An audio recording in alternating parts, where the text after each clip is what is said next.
where he really, Montoya really makes up huge amounts of time. Montoya, boy, he's struggling. Searching his Put that first pressure on him now. 3 to go. first oval track win. He won it in Infineon 96 races ago on the road course. And who half do a you... second.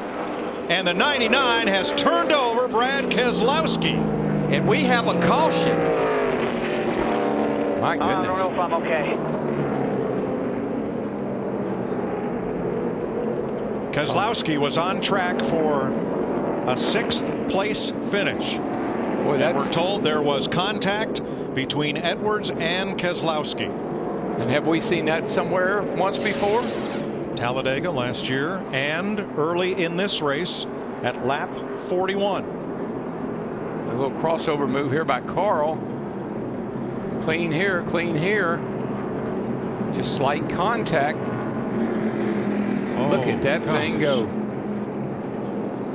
That looked so much like Edwards' turnover at Talladega off the bumper of Keselowski. It really did, and I'm so wondering and hoping that when they put the spoiler back on these cars, they'll quit turning over like this. Keselowski's put the window net down.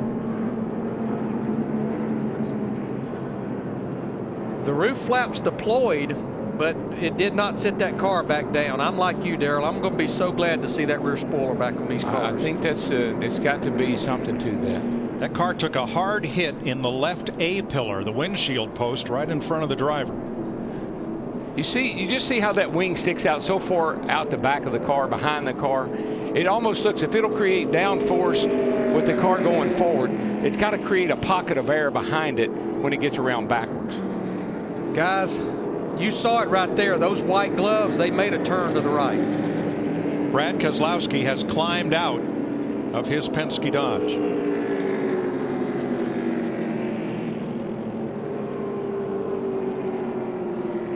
We're under caution with 6 laps to go. There's Brad. He's okay. Helmet, Hans device out.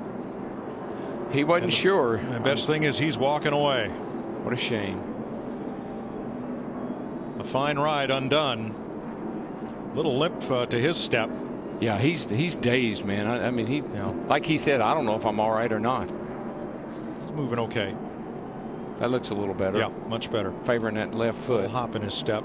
But let's take you back almost a year to the last lap at Talladega in the spring. That's Brad in the black car. They're racing for the win. Carl said he may have come down just a bit.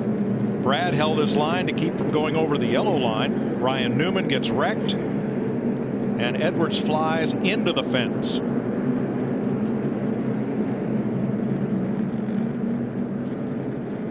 Now today, back at lap 41, watch the 12 on the bottom, the red car just barely gets into Edwards, sending Carl up and into Joey Logano, pretty much ruining both their days. Now both those cars were repaired, came back on track many laps down. But here, with just a handful of laps to go, Edwards and Keselowski get together again.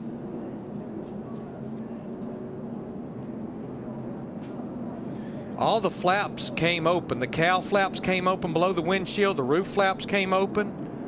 I think if you just, we didn't know this, had no way of knowing this until these cars started getting airborne like that. That rear wing sticking out behind the car so far.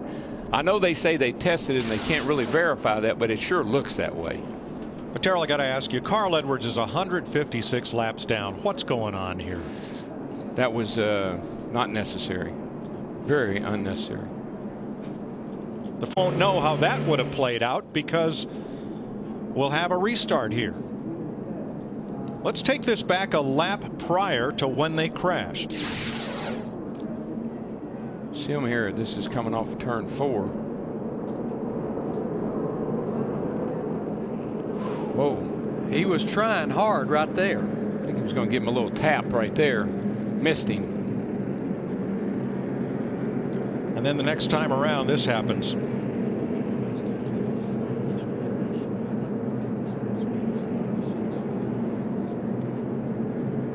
You know, we talked about rivalries and about the gloves coming off. Well, you know, I think they have. Denny Hamlin and Keselowski in the Nationwide Series have had a little run in. Matter of fact, Hamlin spun Keselowski out similar to that same situation at Homestead in the last race last year. This is a young man in that 12 car that has not made a lot of friends. But balance of the race, and he's being called to the NASCAR hauler. See, this is the fear that NASCAR has to have when they say they're going to let the guys be guys, let their drivers be drivers and take care of things themselves. And this is a fear that they have to have. He's not doing himself no favor right now going backwards down pit road either. They're not going to like that at all. So Carl Edwards goes to the garage after contact between he and Brad Keselowski sends Keselowski on his roof, out of the race, and away from what would have been a top 10 finish. Krista? Chris, Brad Keselowski just came out of the care center. The irony is a year ago you were watching from victory lane as another car flipped over. Are you okay, and what happened out there? Yeah, I'm okay. First off, Penske Racing had some phenomenal cars today. Really proud of the 12 team. Everybody on the Mopar 12 Dodge Charger. A lot to be proud of back home in the shop. I think Kurt's got a real good, strong shot at winning it, so I'm really pulling for him. Hopefully we'll get it done for Penske today, but just a wild ride that was uncalled for. Brad, check this out, too. I know Carl a little earlier, he had some words. He said maybe it wasn't his fault. Then he said it was. He took the blame, but he also said you weren't giving him any room out there. He cut down on me on a restart, and I lifted. I couldn't lift fast enough for him. I lifted for him to let him in, but I was there. I don't know what more you could do. Carlo, that's what they say.